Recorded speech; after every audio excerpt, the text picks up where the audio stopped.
I'm from group 3 and my members are Ansu and Sri Prada.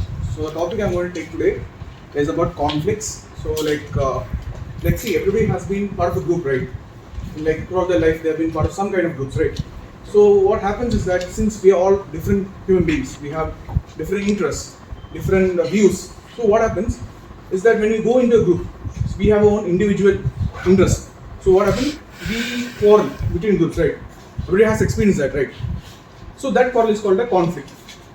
So conflict can be scientifically defined as a sense of dissatisfaction, difference, or incapability of members of a group or of a particular person or members of the group. It's called a conflict. So does anyone know what's the base of a conflict? Can somebody tell me what's the basic, why conflict happens between group members?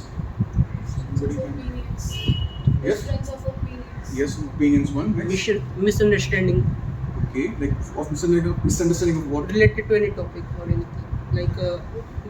If I and Ajay have something to do and we have not understanding what actually the thing is, then there may arise a type of conflict also. Okay, any more? Okay, I don't know what. Related to what? If one person want to give priority to their own goals or aims. Yeah, so you can basically categorize into facts, right? Because they may be different. For example, what Suhail knows, the level of knowledge what Suhail knows may be different from what Swati knows. Of values, experience also can be as an example. Like experience one person has learned, maybe because of age or experiences, that may be different. Facts, knowledge, these are things by which a conflict can happen. Okay, so that's the conflict. Now I will taking the views of a conflict. So basically there are three views of a conflict. The first view is called a traditional view. So in a traditional view, it's a basic view, it's a basic form of view. In this view, conflict is taken as a negative phenomenon.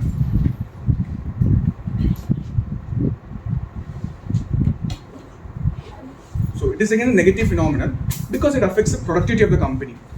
So it sees conflict as such a thing, which because of which it affects for example, there might be a conflict related to they want to make a product, two products, they want to make two products, and one says that the quality of the product should be taken in preference, while other says it is a quantity, how much they make. So what happens is that they conflict with each other. One thinks of the money while other thinks of the quality of a product. So that's an example of a traditional approach. Here, it causes, according to this view, a conflict causes a sense of disequilibrium or dysfunctional, causes a effect on the group. And according to Mr. Henry Fayol, who is also the father of scientific management, is an example of a classical thinker who believes in this view. He says that whenever you must have heard, you must have studied in the first semester itself, whenever there's a conflict between the organization interest and the human and workers' interest, the organization interest is taken much preference, right? Second, that's it with the traditional approach. Next is the human relations approach. So in a human view, not approach, view. So in a human relationship view, it's it takes conflict in its natural sense. It takes conflict as a natural process which happens in an organization. But it also says that it should be solved in an amicable manner. That is, it should be solved as soon as possible, right? And and it says that conflict, as I have told you, conflict happens. As I told you, that conflict happens due to difference in interests, values, knowledge, experience, etc. Then comes the interactionist. But at the same time, it also says that the tension, the stress that a conflict causes will affect the working of the company, will help help the working of the organization too. Okay. Now the third one is interactions view. So it sees conflict in a positive light. It is positive because they are a group consists of many people, right? So they have different views. So if you take one view from each person, what happens is that we get a greater spectrum of thoughts, ideas which we may not have. So it takes in positive view. So and it says that it also what happens is conflict is that it it helps in the helps the group to be self-critical, more creative, and more quantitative. Can give more better we can get better ideas too. But as a leader of a group, it's the requirement of a leader to like make that the sure the conflict that happens in the group should be like an harmonious one or like a cooperative one, and it's not very hard. That's what it says. So that's it with my topic, and the next topic will be taken by Ansu. Morning to all. Today I'm going to discuss with the topic conflict process and levels of conflict resolution strategies. Before that, do you remember the role play we did in class of Mr. Roland and Mr. Jones? Yes. In that role play, we observed that first these characters went to a conversation and then went through a negotiation process, and finally they closed the deal. But we also observed that some of them in between they started conflict with each other, and they agreed to disagree. And in real life also we all must have gone through conflict in one way or other among our friends groups or family or in any other groups we are engaged with. So there are so many reasons for this conflict. In this friend group, in this private groups, we will be having this conflict only. There are so many reasons. Maybe the primary reason will be this. We will consider our ideas or our perceptions as superior than the others. But others will others accept that? Of course not. Sometimes they will accept, may or may not accept. It depends on their situation. And most of the time, they will disagree to our viewpoints, and they will say our perceptions as most as least appropriate. But to that, we also counter argue that our to make our points valid. So, in organization, conflict process consists of five stages to show how the conflict will develop, how the conflict will begin, grow, and unfold among individuals having different values, interests, and goals. So let's see these stages one by one.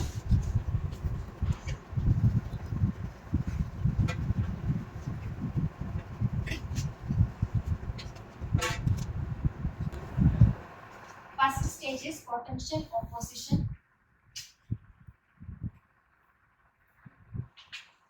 or incompatibility. In potential opposition, there are certain conditions that create opportunities or possibilities for a conflict to take place. These conditions, one of these conditions must present to develop the conflict process. So these conditions can be generally categorized into three. First one is communication. Second one is structure of the organization. Third one is personal variance.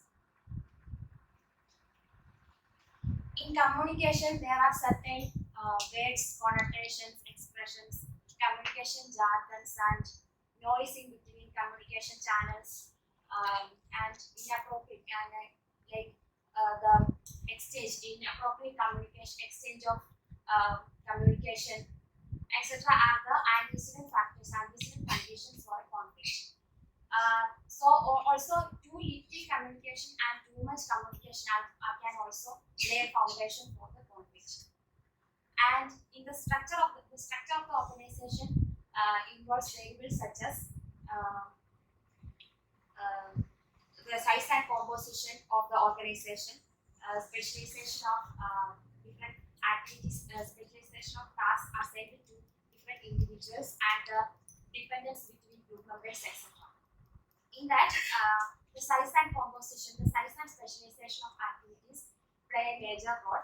They play as a major role in to stimulate the conflict process more.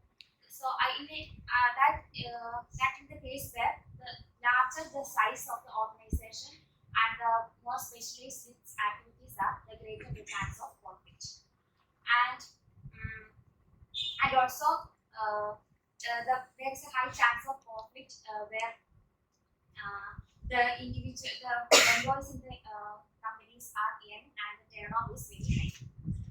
And the next variable, last variable, personal variables includes personality traits and difference in value systems. Personality traits, for example, individuals are high authoritative in nature, will impose his ideas on others and create a potential conflict in an organization. And also difference in value systems created prejudicial disagreements on one's contribution towards the group and one's rewards that he deserves. So that is with first stage, that is potential opposition. Any doubts?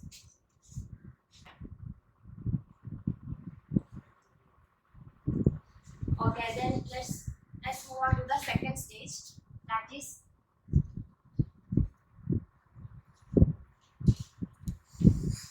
automation and personalization.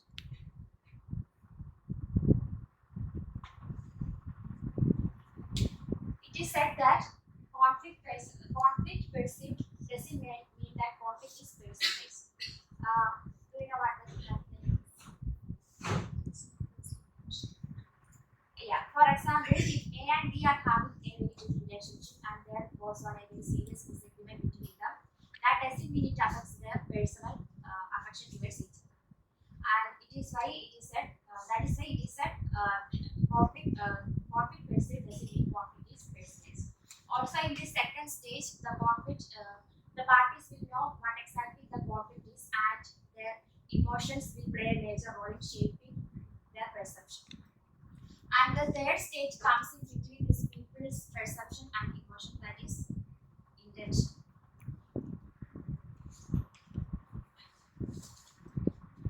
Intentions are decisions that intervene the people's emotions and people's perception. And also using two dimensions, that is cooperativeness and assertiveness. Cooperativeness means where the party attempts to satisfy other people's consent. Assertiveness means where the party attempts to satisfy only his or her concerns. Using these two dimensions, conflict handling strategies are classified into 5, which is competitive, collaborative, avoiding, accommodating,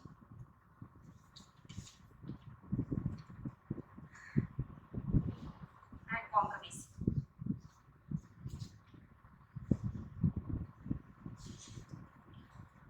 In the competition strategy, the variables includes variables such as authoritativeness and assertiveness. The aggressive party will impose their pressure on others to achieve his goal. And here the resolution strategy is to handle the conflict with an open heart. Here the situation will be I win, you lose. Next one, in collaborating strategy, the situation will be I win, you also win.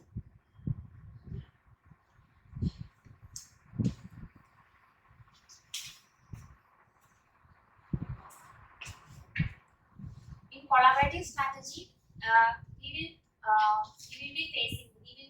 be solving the problems by cooperating with other people, without compromising our satisfaction also. So here communication plays a major role.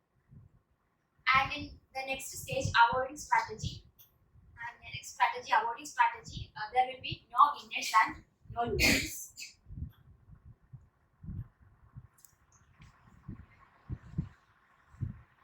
Here we ignore the conflict situation and we will avoid those people who we are disagreeing with.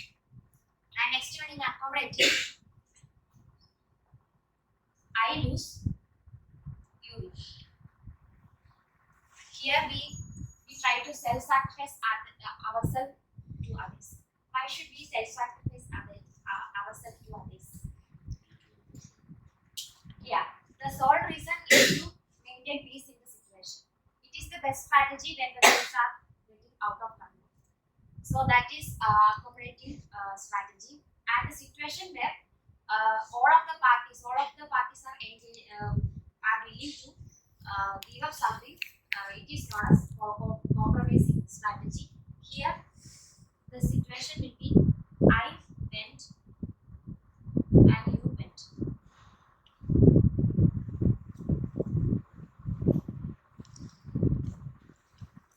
It is about resolution that would be acceptable by all the parties in the conflict, all the parties who are engaged in conflict. So that's it with resolution strategies. Any doubt so far?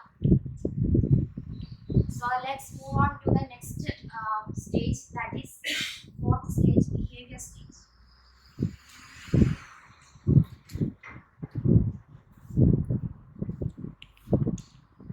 In behavior stage, our conflict becomes dispute.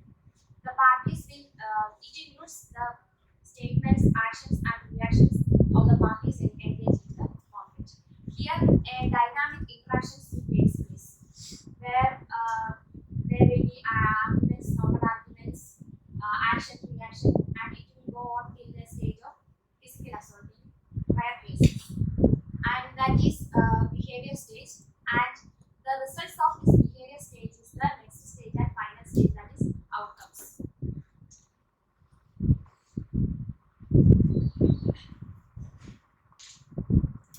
Outcomes means the outcomes, the actions, the statements, actions, and reactions of the behavior stage create some certain consequences. These consequences are called outcomes. These outcomes can be functional and dysfunctional. It becomes functional when it helps in the improvement of group's performance. It becomes dysfunctional when it acts as a hindrance to the development of the improvement of group performance. So that's it with the stages of conflict process and resolutions. Any doubts? Hope you understood the concept well. Now Sripada will continue with the questions. So, good morning all. So my team members have talked about what is conflict and what are the stages of conflict and all. So I'll be mainly dealing with what is negotiation and what are the types of negotiation, then the process of negotiation and how can you develop your negotiation skills. So we are mainly doing negotiation to avoid conflict. So they already talked about what is conflict and how the conflict happens. So I'll be talking about how the negotiation takes place and how can we develop negotiation. So I'll be mainly dealing with the example of the role play that sir conducted in our class. So how many of you think that you are good negotiators, like from that role play? Sharon, do you think you are a good negotiator? Why?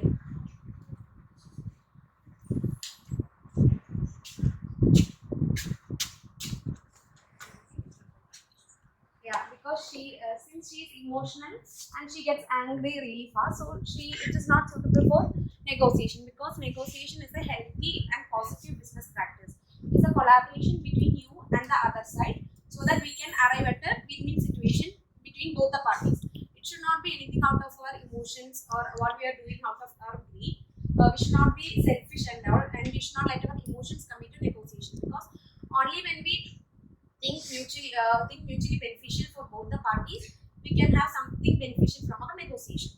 So we can say that negotiation is a discussion between both the parties, so that they can arrive at a mutual agreement, so that they can benefit from each other. So negotiation is not only one thing that happens when a conflict happens, because negotiation skills is very much important when you are attending an interview, because the main thing, even after you pass the interview, the main thing that we will be looking for is salary negotiation. So only if we have the proper negotiation skills, we will be able to discuss our salary. We will not be like, you give me a job, whatever salary is fine, no. So they will throw you out at that time. So if you have a good negotiation skill, you can say that I have this much skills, so So I deserve this amount. So you need to have that skills for salary negotiation.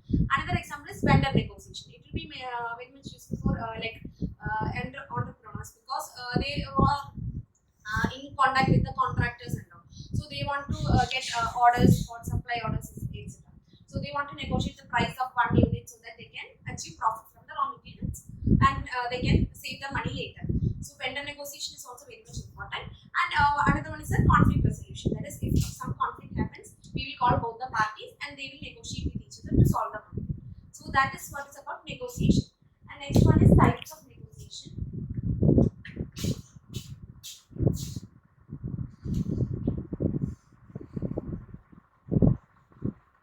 Types of negotiation means first one is assertive. Assertive means confident negotiators, because they always come planned and prepared with what they have to say to others. They will always have a plan. They will do background checks on the other company, and they will exactly know what they have to say, and they will be focused on their goals. They will not think about the other side. They just want to, and they will always try to achieve a win-win situation. For example, in the role play, I was with Sharpas.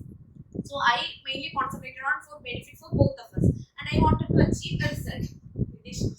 So I wanted to achieve a positive result for both of us. But and I was very much sticking to that itself, and I stated my goals clearly and what I wanted. So I was being assertive at that time. So I wanted to finish the negotiation. I wanted a positive outcome. So I was assertive. They will concentrate on building a mutual relationship with each other. Next one is aggressive. So in my example, Shabas was aggressive because he didn't even want a positive outcome. He only wanted to close that discussion, and he wanted his emotions to win, and he didn't want to concede to any of my agreements, even though it was beneficial for him. He wanted to close the argument. So he was aggressive, and he wanted to close the negotiation as far as possible. So in my situation, Shabas was aggressive. And next one is accommodator. Accommodator means, as Ansu said, it is for friendly relationships. Like it usually happens between family members and friends, because they will think that, like Nitesh said, because of the emotion. Because since we have emotional rapport between each other, we cannot fight with them more. So I will think that okay, we will give in to them. It is better for both of us, and we will sacrifice our own interest. So it's like self-sacrificing. We will sacrifice our own interest, and their goals will be more achieved, and our goals will not be achieved. So that is what is accommodator relationship. It is more friendly relationship. And last one is analyst. Analyst means they will try to avoid the conflicts between each other. If some conflict happens, they will try to achieve a win-win situation between them. So that is the 4 ones. So first one, assertive. Second one is aggressive, and third one is accommodator, and fourth one is analyst. And so these are the types of negotiators. And next one is the process of negotiation. So process means, first is prepare. Like only if we have to prepare ourselves before the negotiation. Only if we do if you are coming for a seminar and all, we have to prepare ourselves, or else we will not be able to do any kind. So we have to do a thorough background check on the other company or the other party. Like if you are dealing for the oranges and all, you need to know what are their requirements, what oranges they want, how much they want, what is the quantity they want. You want to know. So first you have to do a thorough background check on the other party, so that you can actually achieve your requirements and also their requirements. So first one is background check, that is prepare yourself. Second one is information exchange. Then the meeting happens, and you need to exchange your information correctly. So even if you have so many ideas, sometimes you won't be able to convey them. But you should convey the information, like what are your goals, what is that you need, and what is that you don't need, and what is what you should avoid. So that you should exchange with each other. So that is the one. Second one is information exchange. And third one is bargaining. Then is the bargaining stage that happens, that we did that day. Like we bargain for how many oranges you want, or what you do. So that comes in the bargaining stage. In the bargaining stage, you should know how much you should bargain, how much you want stage, and you should communicate clearly. And certain persons have skills for bargaining. Like Suhail, do you think you are good at bargaining? Yeah, even if you are buying dress and all, we bargain yourself very well. Suhail is not good at bargaining. Okay, so some people are good at that. Like Nasmi, what did you do that day? Like